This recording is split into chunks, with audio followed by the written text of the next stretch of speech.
Muito bem. Olha, eu até escrevi, né, uma frase para a coluna de amanhã, né, dizendo que o problema de hoje, né, é que as pessoas inteligentes, elas estão cheias de dúvidas, né? Enquanto que as pessoas idiotas estão cheias de certeza. É assim que a gente está vivendo nos dias atuais. Eu não vou dar pitaco sobre o julgamento do Bolsonaro, porque assim, é tanta obviedade que esse povo fala, e eu não sei para quem que eles estão falando, entendeu? Porque a coisa mais óbvia que existe, por exemplo, que o voto já está pronto. É óbvio que o voto de todo mundo está pronto. Não é num dia julgando, ou numa semana julgando, que todos já têm o seu voto. O que vai acontecer é relatar, explicar ou justificar a razão por que está sendo dado aquele voto. E essa conversa desse senhor aí de que, porque é suspeito o Cristiano Zanin, o Flávio Dino, não sei quem é o outro que ele citou ali também, é tudo suspeito. Gente, isso é a maior aberração que fala, entendeu? Os três são suspeitos, os 11 ministros da Corte Brasileira são suspeitos. Os 11. Porque os 11 foram indicados por alguém, por ex-presidentes. Quer terminar com isso? Para com esse troço. Termina com essa coisa do que indica. Faça lá com que a Corte Brasileira tenha seja uma corte formada por pessoas de mérito. Pronto, daí termina. Isso é conversa mole, entendeu? É a direita falando isso aí, daqui a pouco vem a esquerda reclamando, daqui a pouco vem não sei quem reclamando. Meus amigos, enquanto a gente for assim, com ex-presidente indicando, presidente, né, que depois vira ex-presidente, mas que tem o seu indicado, mas o Cícero tem que ter isenção. Amigo, você não tem isenção dentro de casa. Duvido que você às vezes não passa a mão um pouco mais na cabeça de um filho em relação ao outro. Ou até no seu gato, para defender ele de uma artimanha, tentando botar a culpa no cachorro. Então, tem umas coisas assim que... Guilherme Erso, boa noite, seja bem-vindo ao nosso News 5.1 mais uma vez. Eu começo com você a sua análise sobre o tema de abertura do nosso programa de hoje. Muito boa noite, Cícero. O meu cordial boa noite a você que nos assiste, nos brindando com sua audiência. Aproveito também para cumprimentar a todos os meus amigos de bancada que estão aqui hoje e a toda a equipe da Rema TV. Cícero, eu vou ousar discordar de você. Fique à vontade. O apontamento feito pelo pastor Silas Malafaia, eu concordo em parte. Não deriva de ser indicado ou não por A ou por B exatamente a razão de suspeição. Suspeição decorre de lei, deriva do que diz a lei. E, ao meu sentir, o ministro Flávio Dino, que à época dos fatos, do assunto 8 de janeiro, era ministro da Justiça, portanto, ele estava de um lado, tecnicamente, no governo a qual supostamente se pretendia depor, levando como verdade o episódio do 8 de janeiro. Queria depor o governo eleito. O ministro, hoje ministro do Supremo, Flávio Dino, sendo ministro da Justiça, ele tinha o dever de agir. Agiu conforme, agiu correto, defendeu a Praça dos Três Poderes, uniu as polícias em torno da defesa do patrimônio público? Se sim ou se não, convenhamos, ele era partícipe daquele momento. De mais a mais, recai sobre ele acusações graves de que as tais fitas, os vídeos das câmeras de segurança justamente do seu ministério, não foram trazidas aos autos, não foram entregues e depois se alegou, imagine a senhora e o senhor, que o Ministério da Justiça do Estado brasileiro, da República Federativa do Brasil, não tinha uma só câmera de segurança sequer para filmar o que ali ocorria no dia do tal 8 de janeiro. Então este, ao meu sentir, deveria sim ser excluído do julgamento por esta razão. Já o ministro Alexandre de Moraes, até os bagres do Madeira sabem da sua parcialidade. E eu quero dizer aos que nos assistem que ser juiz, julgar o próximo, não é uma missão fácil, mas é regra, advém de lei, que quem julga deve fazê-lo com imparcialidade, tal qual um juiz de futebol. Não pode um juiz que torce para o Flamengo arbitrar um jogo Flamengo versus Corinthians, porque haverá uma tendência dele ser parcial em relação ao Flamengo e, se fosse o contrário, vice-versa. Então, deriva também, Cícero, de lei o impedimento de que magistrados deem entrevistas, se manifestem no que a gente chama extra-autos, ou seja, extra-processo, tratando da matéria em que está a julgar. E o ministro Alexandre, desde há muito, se manifesta publicamente como contrário a quem hoje ele está a julgar, que é o ex-presidente Bolsonaro. Ele se manifesta publicamente com muita verve, com muita ênfase em relação a esta matéria, e que, por diversas declarações já dadas por ele no decorrer deste inquérito, assim como do outro inquérito, chamado Inquérito do Fim do Mundo, que ele procede à torta e à direita, medidas alternativas, medidas cautelares absolutamente à margem ao arrepio da lei, brincando de mandar e de criar leis. Não é demais lembrar que um inquérito penal nunca fora julgado por Câmara dentro do Supremo, e sempre pelo plenário. Detentores de foro especial, como é o caso do deputado Ramagem, que faz parte deste núcleo, a qual está sendo julgado Bolsonaro. Jamais foram julgados por Câmara e sempre pelo Pleno do Supremo Tribunal Federal.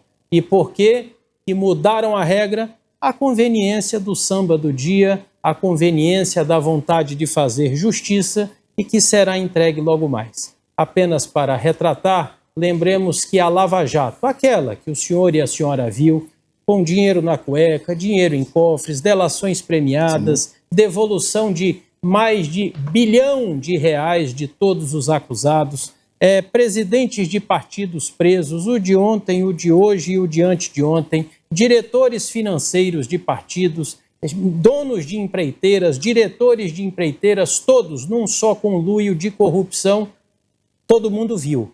Ali teve um julgamento de um juiz singular, que era o juiz federal, depois pelo Tribunal Regional Federal da 4ª Região em Porto Alegre, depois pelo STJ, e o cumprimento da pena só foi feito porque, por pressão popular, se exigiu, o STF mudou o seu entendimento para que aquelas pessoas condenadas por colegiado já cumprissem a sua pena antes do trânsito em julgado, o que sempre discordei, porque a lei nos ensina, os bancos do direito sempre nos ensinaram que só há condenação após o trânsito em julgado. Mas o que eu quero dizer é que a Operação Lava Jato ruiu como um castelo de cartas e todos foram soltos, e já as senhoras e os senhores verão os dinheiros que foram apreendidos serem devolvidos àqueles que outrora foram condenados ou acordaram em entregar, simplesmente porque pegaram um juiz falando com um promotor, o que se entendeu que isso ruiu, que isso feriu de morte a imparcialidade daquele julgamento.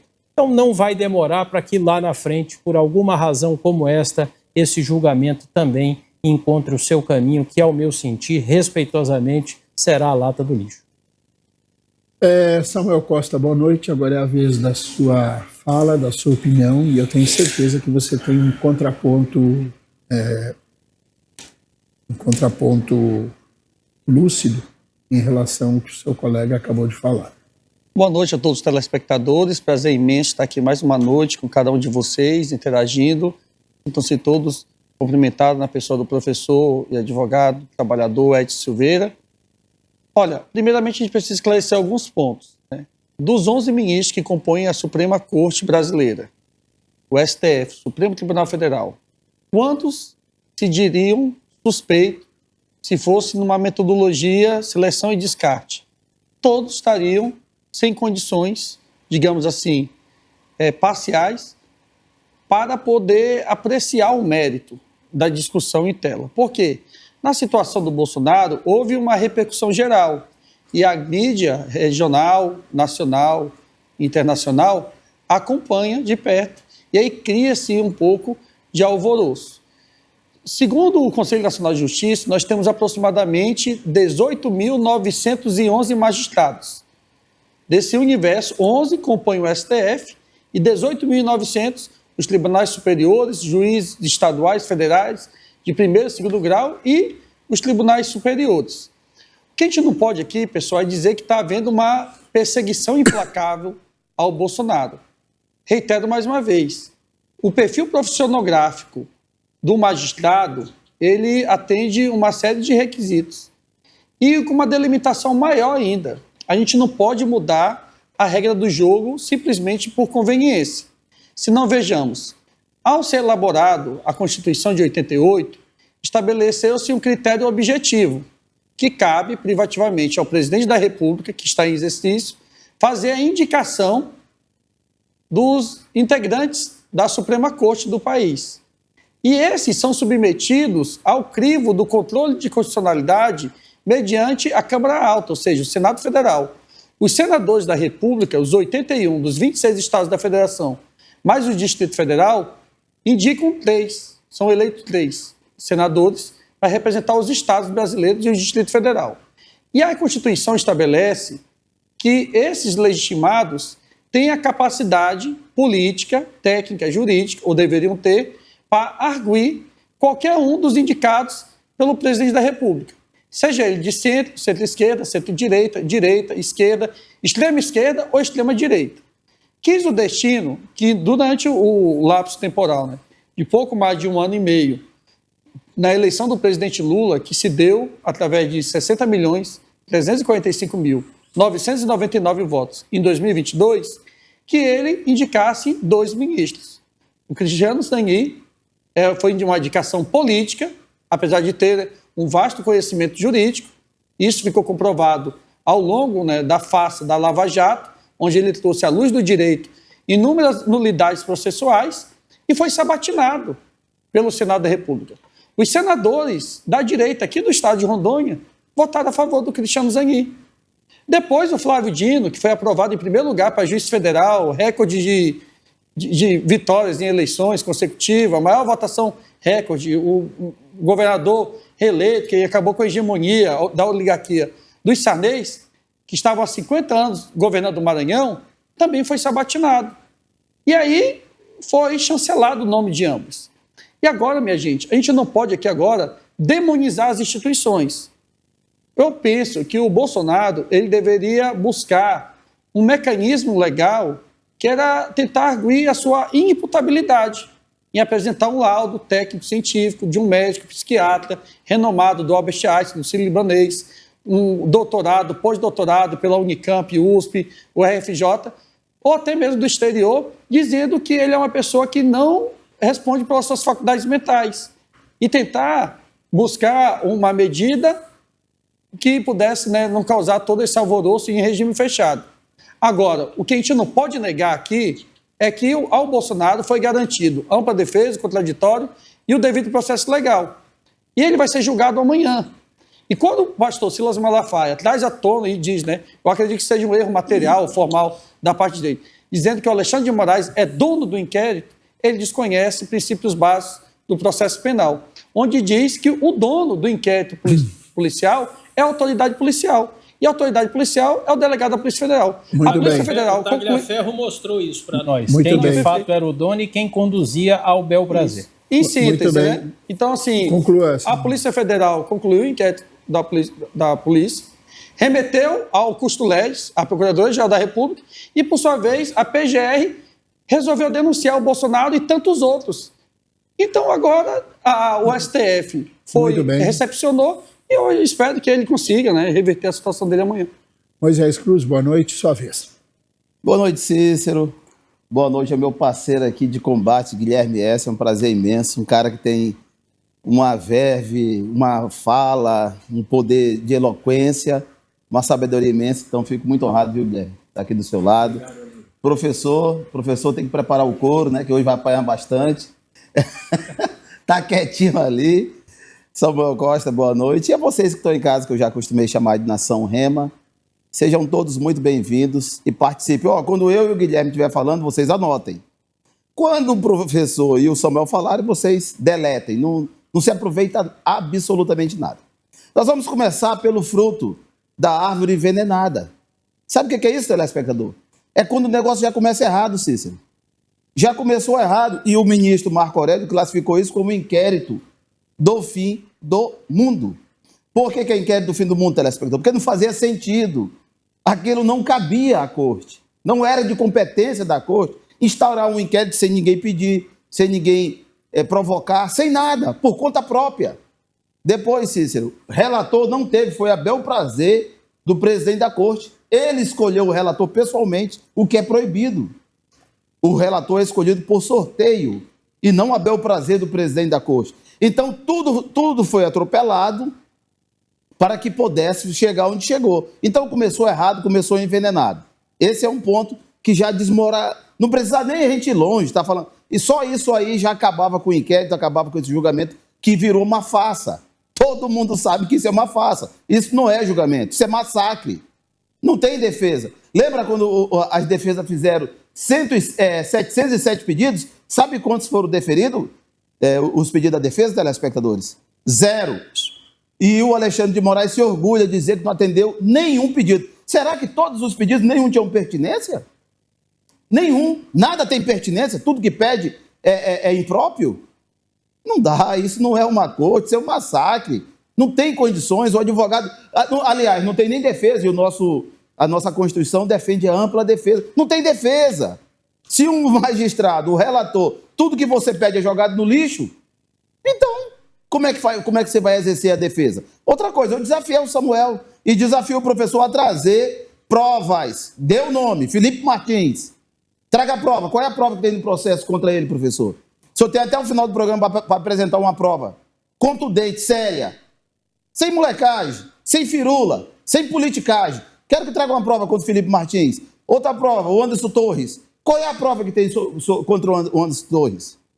Qual é a prova que tem contra o Coronel Naime? Qual é a prova? É o desafio, estou dando aqui para vocês. Se não conseguirem, que está difícil, tragam no outro programa. Eu estou pedindo uma coisa simples. Tragam uma prova certa aqui, Moisés. Ó, essa aqui, ó. Pegaram foto, gravação, tem vídeos, tem isso, tem aquilo. Traga. Apresente aqui. Porque até onde eu sei e eu tenho acompanhado de perto, são narrativas. Apenas narrativas, não tem nada. O Clezão, que morreu na cadeia, o que provava, professor? Que ele tinha matado, quebrado, derrubado. O que tinha de prova contra o Clezão? 0, absolutamente nada. O Clezão estava na praça e foi levado e morreu na cadeia. Mesmo, olha, pasmem, telespectadores, mesmo o Ministério Público pedindo a soltura dele, por questão humanitária, Cícero. Ministério Público pediu que tinha que soltar o Clezão porque tinha laudos. O ministro Alexandre de Moraes sentou em cima e fez que nem o outro, né? Não ficou nem aí porque não era parente dele nem nada, deixou o Clezão morrer. Isso não é assassinato? Ele não deveria responder por isso? Está aí, tá impune. E a OAB tá entregando medalha, prêmios para ministros. Eu acho que você que está em casa deve estar enojado dessas questões, né? Como é que a OAB se presta ao serviço de dar medalha e dizer que são defensores da democracia? Justamente aqueles que estão a estuprar a democracia. Justamente aqueles que estão sapateando na Constituição. E outra coisa, vocês lembram que lá em 1998, o seu Lula foi pedir para soltar 10 sequestradores? Vocês lembram disso, telespectadores? Que tinham sequestrado o Diniz, pegaram quase 30 anos de cadeia, e o Lula foi lá chamar de meninos. Não chamou de criminosos nem de bandidos.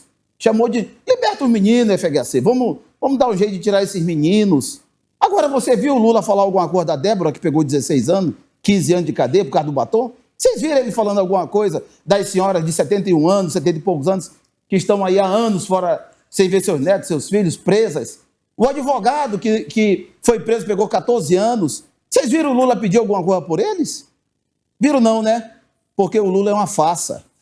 Lula não tem coração. O que Lula tem dentro dele é uma pedra, ódio, rancor, e só sabe pedir alguma coisa quando é para beneficiar a marginalidade e a criminalidade. Há exemplo dos sequestradores e de outros casos que ele vem a público e diz que não pode mais ver um jovem sendo preso por roubar um celular. Muito bem, seguimos. Moisés, eu acho muito interessante, né? quando algumas pessoas citam, né, a morte do Clériston Pereira, né, da Cunha, o Clesão, eu acho muito engraçado. Não há nada de engraçado na morte dele, né? Eu acho engraçado a maneira como algumas pessoas falam, principalmente os extremistas, não os bons políticos, alguns extremistas, porque não apareceu um sequer, não foi um extremista de direita no velório desse rapaz, do Clériston, que é o Clesão que o Moisés falou. Não teve um. Né? Uma pessoa. Né? Eu acho tão confuso isso, né? Mas usam a morte desse rapaz como um símbolo de defesa. Mas aí eu vou fazer uma justificativa. O Clesão era mais um no meio da multidão. A morte dele só ficou evidente depois que a revista Oeste tomou a causa, junto com a Gazeta do Povo, e começou a divulgar. Eu não conhecia a Clesão. Você não sabia quem era a Clesão. Só através da revista Oeste, depois de dias que ele já tinha sido enterrado, é que essas questões vieram à tona. Então eu acho que deve ter sido por isso que ninguém tinha noção do que estava acontecendo. E Cícero, me permita, isso em momento algum deslegitima o senso de injustiça. Eu não estou dizendo, eu não falei isso. Eu só falei que eu vejo... Não, você vai falar, me perdoe, é que eu entrei aqui, aí ele fica me fazendo um contraponto, entendeu? Eu só me refiro a isso. Mas vamos lá, ninguém sabia depois. Me aponte, Moisés, até o final do programa, você tem para fazer as suas pesquisas aí, me aponte quantas pessoas foram visitar a família desse rapaz. Não, aí eu te apresento vários. Damares, aí foi vários foram visitar e apoiar. Desembargador. Edson, boa noite. Prazer tê-lo mais uma vez. Por favor, a sua análise, o seu comentário. Boa noite, Cícero. Boa noite aos companheiros de bancada, Samuel, Moisés Cruz e o nosso doutor, né, Guilherme, que é gente com quem a gente respeita muito. E boa noite especial a você que está em casa, nos assistindo, nos prestigiando com a sua audiência. Eu, Cícero, acho muito interessante que amanhã, mais precisamente às 9 horas da manhã, ou seja, menos de 12 horas, para ser mais preciso, daqui a 11 horas e 30 minutos, vai iniciar o julgamento do Bolsonaro. Pelo que eu sei, o Lula não está sendo julgado nesse processo, mas o Samuel não consegue... Moisés. Desculpa, o Moisés não consegue fazer uma defesa do Bolsonaro sem envolver o Lula. Né? Primeiro, gente, eu não vou aqui descredenciar a única e a maior corte constitucional do meu país. Não vou deslegitimizá-la. Sabe por quê? Porque não tem jeito. O que eles fazem é firula. O Bolsonaro amanhã vai ser julgado pelo STF, que teve ministros, que tem nos seus quadros de ministros pessoas indicadas por vários presidentes da República. Eles falam tanto do Alexandre de Moraes, que é o relator, olha, o nome é relator do processo. Relata, ele só escreve o que ele vê, o que ele ouve, ele não dá ainda, em determinado momento, juízo de valor. Quem ofereceu a denúncia foi o Ministério Público. Ministério Público, que é o fiscal da lei. Quem vai apresentar as provas amanhã para toda a sociedade vai ser o Ministério Público quando fizer a acusação. É essas pessoas que estão legitimadas para isso. Os advogados do Bolsonaro vão fazer e dos demais réus vão fazer as devidas defesas dos seus clientes, que é legítimo. Ou seja, está correndo o devido processo legal na maior normalidade democrática. E aí, já tem sentença definida, não tem sentença definida? Eu não sei. Eu sei que dia 12 é o prazo para encerrar o julgamento. E se der tudo certo, no dia 12, no dia 13, um sábado especial, eu vou tomar muita cerveja para festejar a condenação de quem tentou o golpe contra a democracia do Brasil, para quem tentou destituir o regime democrático do nosso país, para quem continua tentando contra a nossa soberania.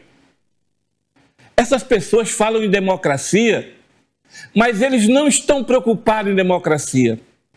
Eles nunca tiveram, tanto é que estavam preocupados em dar um golpe de Estado. Se eles estivessem preocupados com a democracia, eles não tinham. Sabe o que tinha acontecido? Tinha perdido a eleição, tinha ido para casa, lamber as feridas, se preparar para a nova eleição, que vai acontecer agora em 2026, e não tentar matar o presidente da República eleito, matar o vice e matar o ministro que era presidente do TSE. Mas essas provas vão ser todas apresentadas amanhã, começam a ser apresentadas amanhã para toda a sociedade brasileira.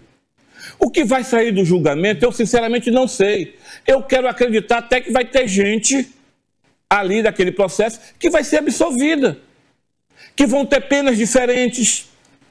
Mas para o Bolsonaro, esse eu tenho quase certeza absoluta, que não vai ser menos de 40 anos. E ele vai ter que ter a capacidade de ser homem o suficiente para ir para a cadeia com altivez. E lá na cadeia com altivez, através de seus advogados, faça aquilo que o Samuel acabou de falar. Entre com o atestado médico, faça o que tem que fazer e vá cumprir a sua pena em regime domiciliar, como ele já está cumprindo hoje. Esse é o caminho normal. E se não estiver satisfeito com o resultado, recorra. Para quem? Para o próprio STF, para o pleno do STF. Ou você vai recorrer para o pleno do STF ou para as cortes internacionais. O Eduardo está fazendo isso. Aí você vai deixar eu falar, Samuel? Ô, Moisés, você vai deixar eu falar? Você recorre para as cortes internacionais, do que o Brasil faz parte. Agora, o que o Eduardo está fazendo não é recorrendo para as cortes internacionais. O que o Eduardo está fazendo é buscando intimidar o judiciário brasileiro para soltar o Bolsonaro antes do tempo.